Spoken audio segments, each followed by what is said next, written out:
सरकारने मोठमोठ्या नद्यांवर जे मोठमोठे धरणं बांधले त्या धरणासाठी ज्या शेतकऱ्यांनी आपल्या शेतजमिनी दिल्या ते शेतकरी अजूनही जर आपण पाहिलं तर मोबदल्यापासून वंचित आहे आणि त्याच पार्श्वभूमीवर सरकारकडनं पूर्ण मोबदला मिळावा यासाठी अमरावती जिल्हाधिकारी कार्यालयावर जर आपण पाहिलं तर बळीराजा प्रकल्पग्रस्त संघर्ष संघटनेच्या नेतृत्वात या ठिकाणी प्रकल्पग्रस्त शेतकऱ्यांचं सांकेतिक सत्याग्रह हा आंदोलन सुरू झालेलं आहे आणि या आंदोलनामध्ये जर आपण पाहिलं तर अमरावती जिल्ह्यासह इतरही जिल्ह्यामधले मोठ्या प्रमाणावर प्रकल्पग्रस्त शेतकरी सहभागी झालेले आहेत। गेल्या अनेक वर्षांपासून या प्रकल्पग्रस्त शेतकऱ्यांचा लढा आहे, परंतु अजूनही अनेक मागण्या जर आपण पाहिलं तर सरकारच्या वतीनं पूर्ण झाल्याने आणि त्याच पार्श्वभूमीवर जे आहे ते या ठिकाणी सांकेतिक आंदोलन सांकेतिक सत्याग्रह या ठिकाणी केला जातो। यापूर्वी जर आपण पाहिलं तर नागपूर हिवाळी अधिवेशनाच्या वर जर आपण पाहिलं हजारोच्या संख्येने या संपूर्ण प्रकल्पग्रस्त शेतकऱ्यांनी अमरावतीवरनं पायी जाऊन जे आहे ते 150 किलोमीटरचा पायी प्रवास करून आंदोलन केलेलं होतं, परंतु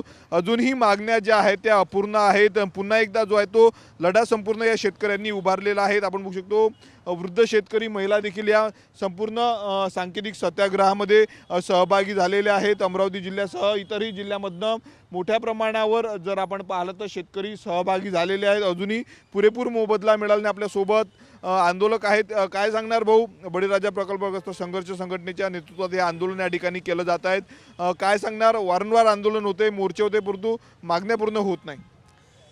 हे आपण पाहताय की गेल्या 15 वर्षापासून आपण विदर्भातल्या प्रकल्पग्रस्तांसाठी आंदोलन करतोय।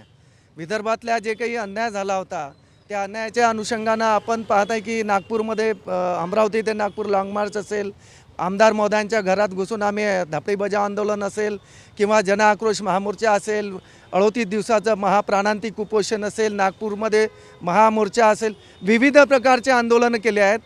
हे आंदोलन करण्याची खऱ्या अर्थानं वेळच आमच्यावर यायला पाहिजे नाही, कारण हा जो शेतकरी आहे हा विशेष यासाठी आहे की यानं महाराष्ट्राच्या सुजलाम सुफलाम करण्यासाठी आपल्या घरं दारं जमिनी सगळे उदरनिर्वाहाचे साधनं सरकारच्या स्वाधीनतेनं कवडीमोल दरानं केले होते, मात्र त्या बदल्यात सरकारने आम्हाला आत्महत्या दिल्यात, सरकारने आम्हाला अत्यंत हलाखीचं जीवन जगण्याचं साधन दिलं।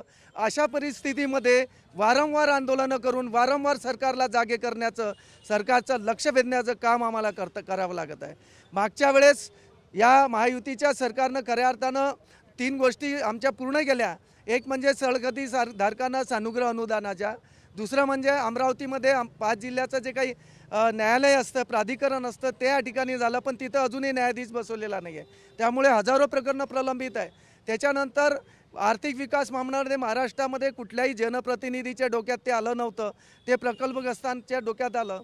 जातीनिहाय आर्थिक विकास महामंडळ सरकारनं स्थापन केले, मात्र प्रकल्पग्रस्तांसाठी त्यांना आर्थिक विकास महामंडळ स्थापन करण्याची आवश्यकता वाटली नव्हती, ते आता सरकारनं केलं। मात्र महत्त्वाचा प्रश्न असा आहे की यासाठी ज्या लोकांनी जमिनी दिल्या, जवळपास 1975 पासून जमिनी दिल्या, त्यांच्या पाल्यांना कायद्यात 5% समांतर आरक्षणाची तरतूद आहे, त्यांना नोकरी दिलीच पाहिजे। पहिले 2 होत्या, परंतु ते दिलं नाही। त्यासाठी आता प्रामुख्याने आमची ही लढाई आहे आणि विशेष म्हणजे सुप्रीम कोर्टाचा जजमेंट आहे की प्रकल्पग्रस्तांच्या ज्याही विभागामध्ये प्रकल्पग्रस्तांच्या जमिनी त्यांनी संपादित केल्या त्या प्रकल्पग्रस्त परिवारातल्या एका कुटुंबाला ती नोकरी द्यावीच लागते।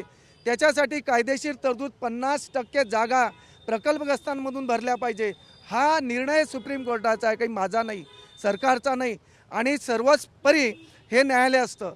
त्या न्यायालयाच्या अनुषंगानं आमचं म्हणणं आहे की आपण त्या जजमेंटची त्या न्यायालयाची खऱ्या अर्थानं एक हे करा, आदर करा आणि प्रकल्पग्रस्तांच्या विविध विभागांमध्ये जे आरक्षणाची जी मर्यादा आहे ते 5% वरून 15% करा। पुढची काय भूमिका असणार आहे? आता आज आंदोलन केलं जातं, यापूर्वी देखील मोठे आंदोलन केले, मागण्या मान्य झाल्यानंतर पुढची काय भूमिका आहे संपूर्ण प्रकल्पग्रस्तांची असणार आहे? आज हा सांकेतिक आमचा खऱ्या अर्थानं हा इशारा आहे, संकेत आहे। संकेत असा आहे की पुढच्या एक प्रचंड तीव्र स्वरूपाच्या आंदोलनाची खऱ्या अर्थानं आजची तयारी आहे। या आंदोलनाच्या माध्यमातून शासनाला मी सांगू इच्छितो की आपण खऱ्या अर्थानं या लोकांना न्याय देण्याची भूमिका घेतली, पण ती अर्धवट घेतली, ते पूर्णत्वास न्या आणि या आंदोलनाच्या माध्यमातून तुमचं शासनाचं जे लक्ष वेधलं जात आहे, तुम्ही जर याच्यावर आमच्यासोबत बैठक घेतली नाही, चर्चा केली नाही, निर्णय घेतला नाही, तर येणाऱ्या काळामध्ये नजीकच्या काळामध्ये एक प्रचंड स्वरूपाचं आंदोलन या संपूर्ण महाराष्ट्रातले लाखो प्रकल्पग्रस्त करतील, एवढं मात्र निश्चित आहे. नक्कीच मागण्या पूर्ण झाल्या नाही तर आगामी काळामध्ये विदर्भातले मोठ्या प्रमाणावर जे प्रकल्पग्रस्त आहे ते मोठं आंदोलन करतील असा इशारा जो आहे तो या ठिकाणी बळीराजा प्रकल्पग्रस्त संघर्ष समितीच्या वतीनं देण्यात आलेला आहे. आगामी काळामध्ये जर सरकारने दखल घेतली नाही तर मोठं आंदोलन उभारू असा देखील इशारा या ठिकाणी देण्यात आलेला आहे. कॅमेरामन निकेत दहातोंडेसह मी स्वप्नील उमाप, TV9 मराठी, अमरावती.